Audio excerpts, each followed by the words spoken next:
Dalam sebuah kisah diceritakan bahwa seorang raja memiliki seorang menteri yang selalu berprasangka baik. Suatu hari menteri ini diajak oleh sang raja untuk berburu. Mereka pun berangkat dalam rombongan. Dan saat mereka telah tiba di hutan untuk berburu, sang raja terkena musibah. Dalam sebuah kecelakaan, jari sang raja terluka, hingga akhirnya sebagian dari jarinya terpaksa dipotong untuk menghindari luka yang lebih parah. Sang raja pun bersedih atas kejadian yang menimpanya. Dia pun menyesali keputusannya hari itu untuk pergi berburu. Dia menganggap bahwa hal yang menimpanya ini merupakan nasib buruk yang benar-benar tidak dia harapkan. Namun di sisi lain, sang menteri terlihat begitu tenang melihat situasi yang menimpa sang raja.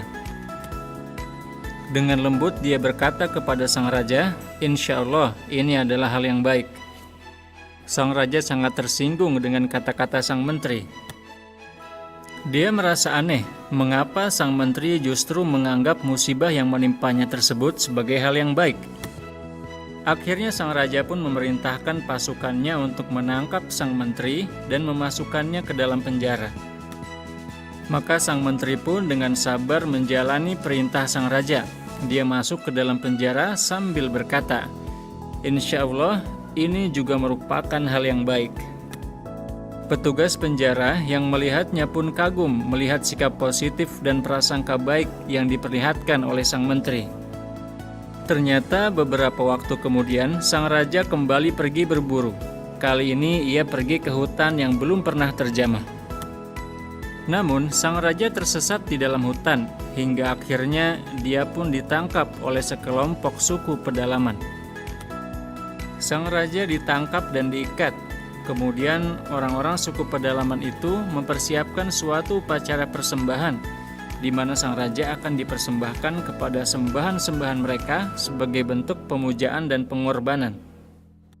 Namun betapa kagetnya mereka saat melihat salah satu jari sang raja terpotong. Tidak mungkin mereka mempersembahkan sesuatu yang memiliki cacat kepada dewa-dewa mereka. Dan akhirnya sang raja pun dibebaskan dan dibiarkan pergi. Saat itulah sang raja menyadari bahwa ternyata prasangka baik sang menteri telah menjadi kenyataan. Dia pun berhasil kembali ke istananya dan dia kemudian segera mengeluarkan sang menteri dari penjara. Sang raja pun berkata, "Ternyata kata-katamu benar, kecelakaan yang kukira buruk itu ternyata membuatku selamat dari kematian. Lalu yang aku masih penasaran, kenapa kau memandang bahwa dimasukkannya dirimu di dalam penjara adalah hal yang baik?" Dia pun menjawab, "Tentu saja itu hal yang baik bagiku.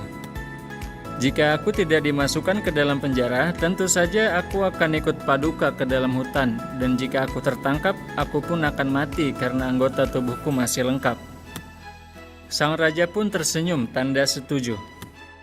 Jadi daripada berprasangka buruk dengan masa depan kita, mari kita biasakan diri kita untuk menatap masa depan dengan prasangka baik. Kita pun akan lebih bergairah dan lebih bersemangat dalam melaksanakan aktivitas kita. Mungkin saja Andalah peraih nilai tertinggi di kelas Anda tahun ini atau tahun depan. Dan mungkin saja Andalah yang akan mendapatkan penghargaan tahun ini karena prestasi-prestasi Anda.